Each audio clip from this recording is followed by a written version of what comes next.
Welcome to the channel again. Today we want to discuss underwriting second under joint venture account.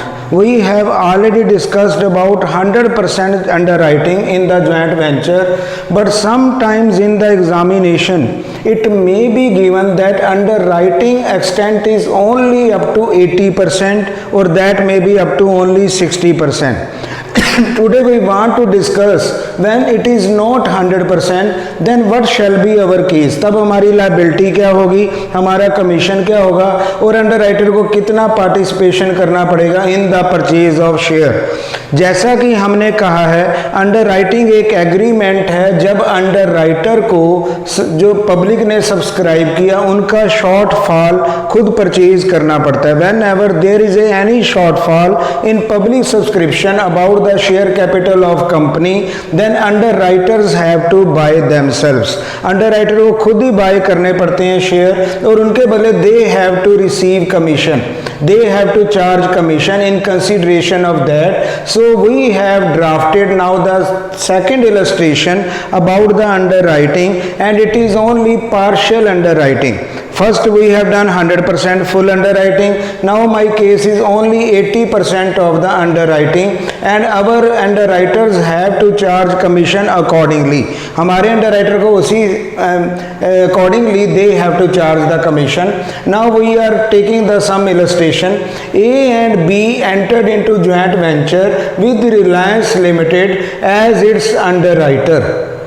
ए और B ने रिलायंस के साथ अपना एक एग्रीमेंट किया और उन्होंने एग्रीमेंट किया कि हम अंडरराइटिंग का वर्क करेंगे और हमारी अंडरराइटिंग होगी only up to 80% of the total capital issued by it. जितना कैपिटल अंडरराइटर कंपनी हमारी इशू करेगी उसके बेस में उनका 80% एक्सटेंट लायबिलिटी होगी।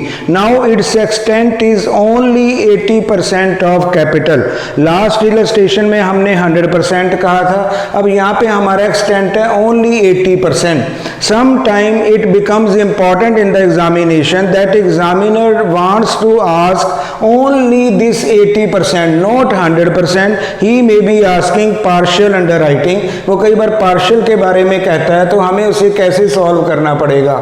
दे अंडरटेक, अब यहाँ पे हमारी इलस्ट्रेशन में they undertake the share of profit as 3:2। अब ए और बी ने अंडरटेकिंग की कि उनका शेयर ऑफ प्रॉफिट होगा 3:2। The capital of the company is 80,000 share.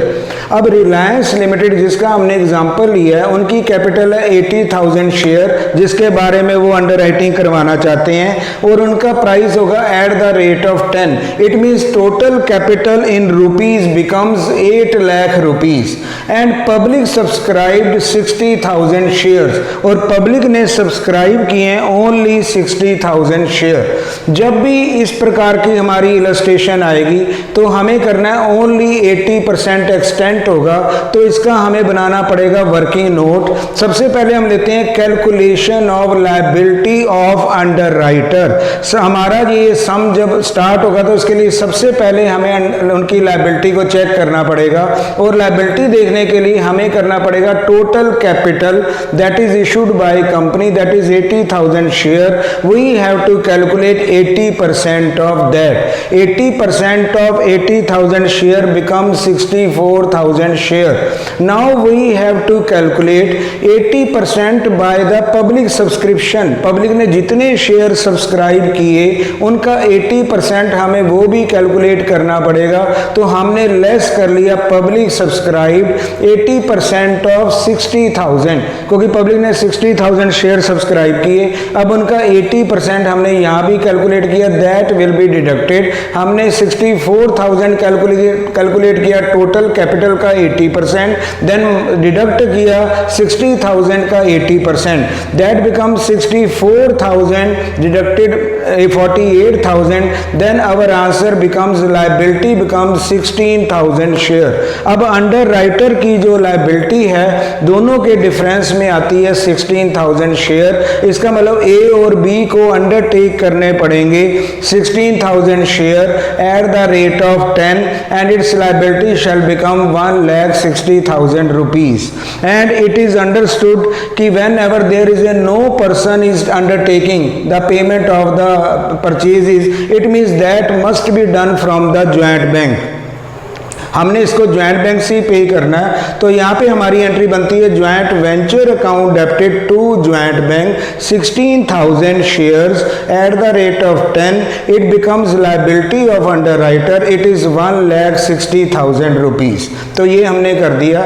उसके बाद हमारा एग्जाम्पल कहता है joint expenses of business amounted to ₹20,000। Business का ज्वाइंट एक्सपेंडिचर आया 20,000, तो ये बनेगा joint venture account debited to joint bank that will be 20,000 rupees. तो ये हमारा 20,000 होगा एक्सपेंडिचर और ब्रैकेट में हमें लिखना होगा एक्सपेंसेस। उसके बाद हम कहते हैं ए ने लीगल चार्जेस पे किए 10,000। Now A is paying for the business, तो हमारी एंट्री बनेगी joint venture account debited to A's account 10,000 because A should be credited any co venturer who is paying for the business that co venturer must be credited, उसको हमें credit देना होगा। तो यहाँ पे हमारी एंट्री बनती है joint venture account debited to A's account. Similarly B ने प्रिंटिंग ऑफ प्रोस्पेक्टस के लिए दिया 15,000, तो हमारी एंट्री बनती है joint venture account debited to B's account that is 15,000। तो हमने ये भी पे कर दिया। अब कहते हैं उनको कमीशन क्या मिलेगा, because underwriters are working for commission and commission is understood that there shall be 5% as cash commission. उनको 5% कैश कमीशन मिलेगा और हमें पता है उनका अंडरराइटिंग का एक्सटेंट है 80%, तो हमें टोटल कैपिटल का सबसे पहले 80% कैलकुलेट करना पड़ेगा और वो हमारा बनता है 64,000 शेयर। अब 64,000 शेयर को हमने 10 से मल्टीप्लाई किया, टोटल अमाउंट बिकम 6,40,000 रुपीज। अब नाउ कमीशन हमने करना है 5% of 6,40,000, that amount shall become ₹32,000 that will be received as commission. तो इसको हम कहते हैं ये कमीशन हमारे जो अंडर राइटर हैं ये रिसीव करेंगे from the company. They have to receive the commission as 32,000 and its entry shall be by joint bank and commission will be 32,000।